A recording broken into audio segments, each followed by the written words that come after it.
Hello, good morning guys. Today pala is April 18, 2024, Thursday, and 2nd PMS ni Wigo.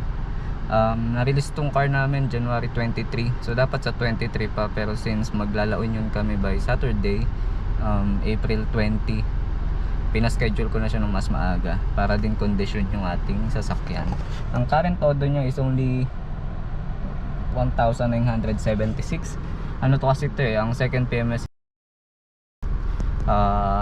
kilometer or 3 months. So pasok naman siya sa 3 months. Kaya punta ako ngayon ulit ng Balintawak from Marilao, and kwento natin mamaya ano mangyayari during the PMS. And before, nilinis ko muna yung sasakyan, tinanggal ko yung mga gamit. Hindi ko siya kin-car wash kasi ika-car wash naman mamaya. Tinanggal ko lang yung mga gamit. Hindi ko pa alam kung magkano i-aabotin ng 2nd PMS. Hindi kasi ako nabigyan ng quotation nakailang follow up na ako, ewan ko kung bakit. And siguro sa 3rd PMS baka dito na lang ako sa malapit na branch ng Toyota sa may amin. Medyo malayo kasi yung Balintawak na Toyota. Mula sa amin kailangan ko pang mag-expressway. Ang hinahabol ko lang ngayon kasi is yung pre-voucher nila na 1,500 na gas. So sayang naman kung di ko siya i-claim. Makakatulong din siya para dun sa paglaon yun namin. So hopefully panoodin yung maging next vlog ko after this content. Siguro ang susunod dito is yung aming La Union trip. As a new driver, as a new car owner, yun yung magiging longest drive ko so far. Kasi ang pinakamalayo ko palang yatang na drive is Tagaytay. That's only parang 100, 220 kilometer mula sa amin. And yung La Union is nasa siya, around 260 plus kilometer mula sa amin.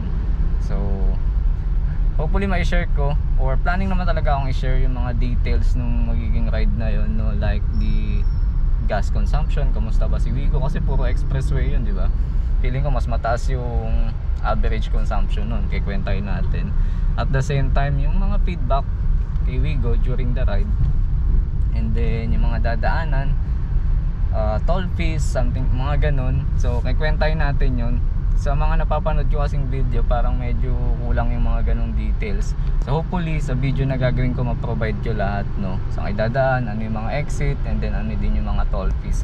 Especially kapag galing kayo dito sa Manila or sa Bulacan, kasi Bulacan ako manggagaling. So far sa 2nd PMS ni Wigo, sa 3rd month niya, wala naman kaming nakikita ang problema. Lahat is okay, no? Wala naman akong concern na masasabi mamaya about dito.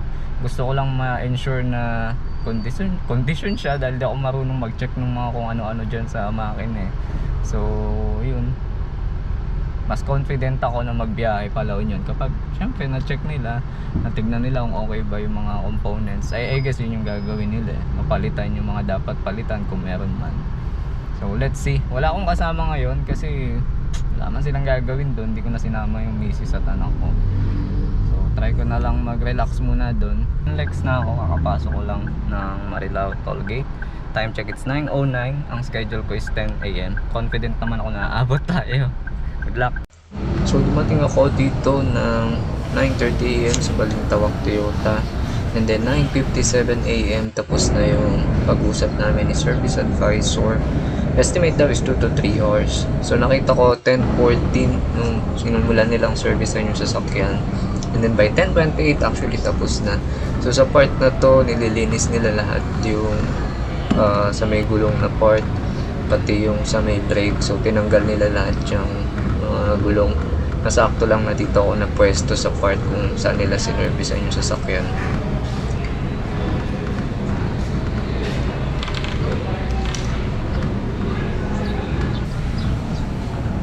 And then dito chine-check din nila yung sa may ilalim ng makina. And yun, good thing kasi chine-check na nila lahat yung brakes, and then kasama din siya dun sa quotation na binigay sa akin. Sa part na to naman may chine-check sila sa mga engine, and then sa part na to may in-spray sila dun sa mga pintuan para daw hindi siya lumalagatok pagka sinasara yung pinto. Okay, so time check 11:15 AM. Tapos tapos na ma-PMS itong sasakyan natin. And pauwi na ako, hindi ko na na-videohan yung aking sasakyan. Pero malinis siya, na car wash. Pati sa loob mukhang nilinis nila. And kukonsume ko muna yung aking free voucher na gas. Sayang din, 1.5 din yun. Ang inabot pala ng gastos ko ngayon is 4,400. No, sulit na din kasi may 1.5 na voucher at saka madaming chinek. Sa akin okay na yun, no? Wala na akong questions about that. Yun, kinukonsume na natin ngayon yung ating free voucher na gas, 1.5, o diba? Sulit. Hanggang dito na lang tong video na to. Nandito na ako sa Marilao, malapit na ako sa amin. Medyo na traffic lang. Pero ayun, okay naman yung PMS. So far so good. Medyo magastos talaga magkakotse. I think sa simula pa lang dapat handaan na tayo doon. Pero satisfied naman ako with the service. And again, next vlog is yung aming travel to La Union, kasi taga La Union yung aking asawa. So i-share natin yung details, sana panoodin nyo.